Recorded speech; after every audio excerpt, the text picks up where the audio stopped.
Vous pouvez poser 2-3 questions. Pourquoi le sabbat est le jour de repos et non pas le dimanche? Est-ce que le dimanche, pourquoi tout le monde garde le dimanche, des millions de gens sur la terre, et il y a des quelques fous qui gardent le sabbat? Quelques fous. Oui. Ok, dans les 10 commandements. Déjà, dans les 10 commandements, il y a marqué le 4e commandement. Souvenez-vous de mon sabbat, le jour du repos, tel que j'ai créé, nanana. Oui. Voilà, ok. Mais par contre, dans Colossiens 2, il y a écrit que personne ne vous juge à propos des sabbats. Comment vous expliquerez Alors ça, vous? dans le... On est adventiste aussi. On est adventiste aussi. Quand Pierre parle, c'est ça? Non, c'est Paul. Paul, pardon, excusez-moi. Quand Paul parle, alors déjà, il faut prendre tout le contexte. Il faut lire le premier et le deuxième chapitre. Oui. Ça ne parle pas du... Ça parle... Attendez. De la loi des ordonnances. Oui, voilà. De pas des 10 commandements. Est-ce que vous pouvez juste me rappeler les... Colossiens chapitre 2. Oui, Colossiens chapitre 2. Colossiens. Donc ça parle du sabbat. Ça parle des sabbats, en plus, c'est pluriel. Des sabbats, ok. Donc, déjà, des sabbats, ça parle de tout ce qui était les fêtes juives qui gloire à Dieu, ont fait vous connaissez. C'est des sabbats qui sont, par exemple, ce sont des fêtes spéciales qu'ils ont mis en place, qui disent des sabbats. Et le Seigneur est venu et il a aboli toutes les fêtes juives quand il est mort sur la croix. Oui. Donc, on n'a plus besoin de refaire ces fêtes juives. On a juste à respecter le sabbat, qui est le sabbat au singulier des 10 commandements que le Seigneur a mis et qui est juste là pour, pas juste, mais qui est là pour honorer notre Seigneur et reconnaître que c'est notre Créateur. Et on sait qu'en Jésus-Christ, nous n'avons plus besoin de respecter les fêtes juives qui étaient là et qui... Dans son passé à la croix, c'est ça qui était cloué à la croix. Le sabbat n'est pas cloué à la croix, pourquoi il n'est pas cloué à la croix? Alors déjà, le Seigneur est venu, il a dit, Jésus est descendu et il a dit, je suis venu pour, non pour abolir, mais pour accomplir la loi. Oui. Et cette loi, on sait tous que c'est les 10 commandements. C'est la loi divine que Dieu a donnée. Donc on a à respecter le sabbat. Donc qu'est-ce qui va se passer de tous les gens il y a 1 milliard de catholiques et des millions de protestants tout qui gardent le dimanche? Si la loi dominicale va passer, qu'est-ce qui va se passer à ces gens-là?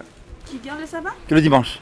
Le dimanche? Oui. Déjà, mais qui connaissent le sabbat mais qui refusent d'accepter le sabbat. Ils connaissent le sabbat? Ils seront perdus. Oui, ils vont en enfer. Ouais. Donc est-ce possible d'aller à l'église toute sa vie, de prier, de faire du bien aux pauvres, tout ça, et de terminer en enfer? Autre question, est-ce que quand la loi dominicale va passer, est-ce que les gens qui continueront à garder le dimanche iront au paradis ou pas? On reçoit la marque de la bête. Quelqu'un qui a la marque de la bête va-t-il au paradis? Quand Jésus va revenir, il va dire qu'ils ne les connaîtront pas. Donc oui, ils iront en enfer. Ça veut dire que la grande majorité des chrétiens sur la terre ne vont pas au paradis. C'est pas ça. Je pense ça, je sais pas, c'est avec ils voient leur relation avec Dieu. S'ils ont une relation profonde avec Dieu, Dieu va les réveiller et Dieu va leur dire mes enfants, réveillez-vous, je vais venir et il faut garder le sabbat.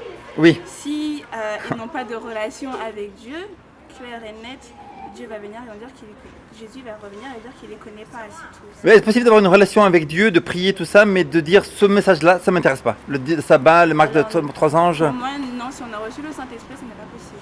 Après, Jésus dit que beaucoup ont prophétisé par son nom, on fait bien des miracles en son nom, mais il dirait qu'ils ne les connaîtront pas aussi.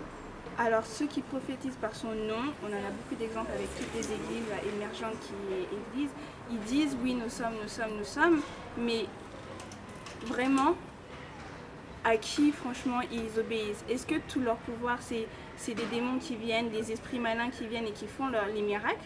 Ou est-ce que c'est Dieu? Quand on les regarde, est-ce qu'ils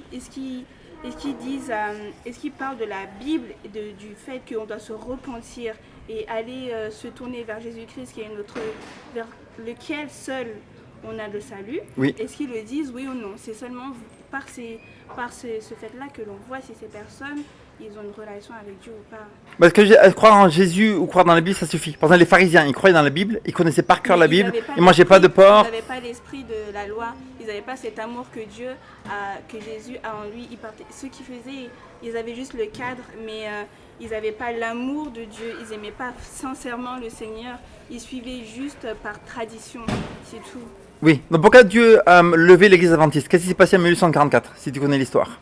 Alors, pourquoi ces églises-là, est-ce que ces églises-là sont devenues Babylone? C'est gentil avec moi, je suis juste, ça fait pas très longtemps que je suis adventiste. Ok. Alors 1844, grâce à Dieu, je viens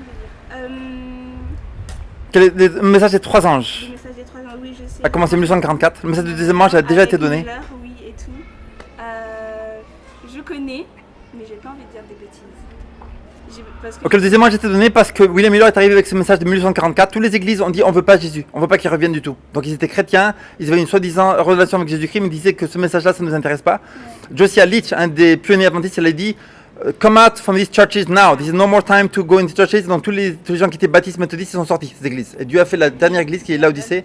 Et ces églises-là sont devenues Babylone depuis 1944. Ça veut dire qu'elles ne sont plus l'église de Dieu, parce qu'elles ont des doctrines de démons. d'accord. Comme l'enlèvement. Vous connaissez l'enlèvement? La plupart des chrétiens ils croient que on va partir. Ah, sans disparition discrète, c'est ça? Oui, t'es dans le bus, comme ça tu conduis le Ok. bus. Ah. Tu conduis une voiture. Mais il faut prier pour eux parce que franchement dans la Bible il y a marqué, tout est clair que l'avènement de Jésus-Christ sera vu par tout le monde et qu'il va revenir avec gloire sur une grande nuée et que de l'est à l'ouest l'on verra. Donc je pense qu'il faut prier pour eux pour qu'ils vraiment ils se mettent à étudier la Bible et qu'ils...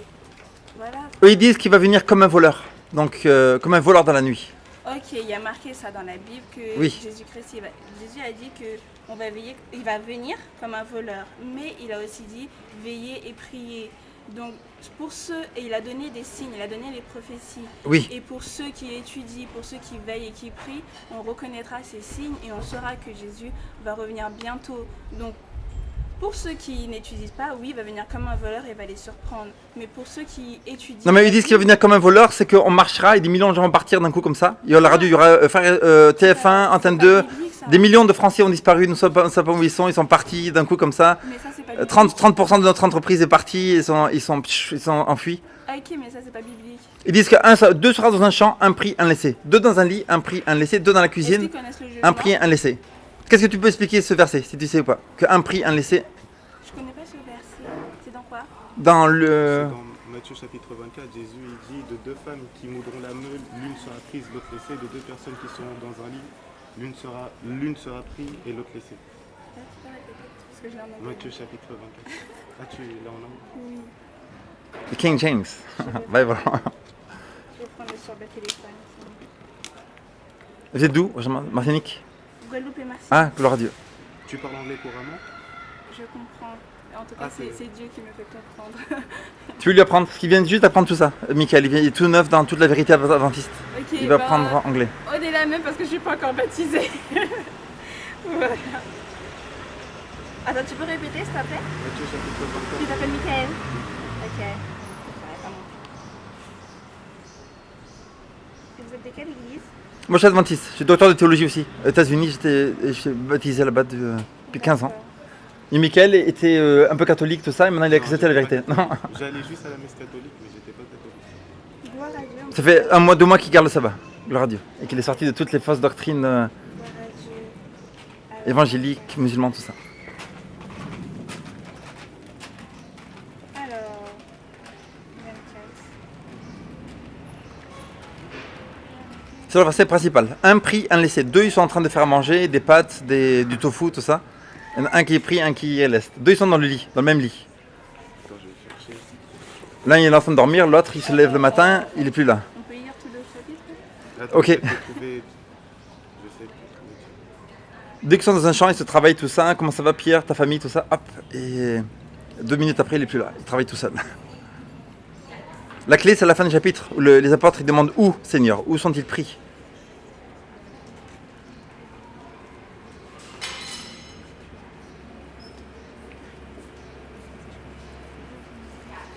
Tu as expliqué, Michael?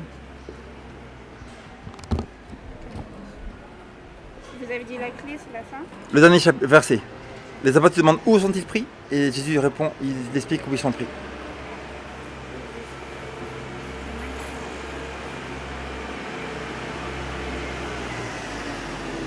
C'est sûr que c'est Matthieu 24? Luc 17, non aussi. Luc 17? Je suis pas sûr. Je ne crois pas que c'est Matthieu 24. Jésus répond où sont-ils pris? Jésus a dit où est-ce que vous verrez les oiseaux s'accumuler? Vous verrez les corps aussi.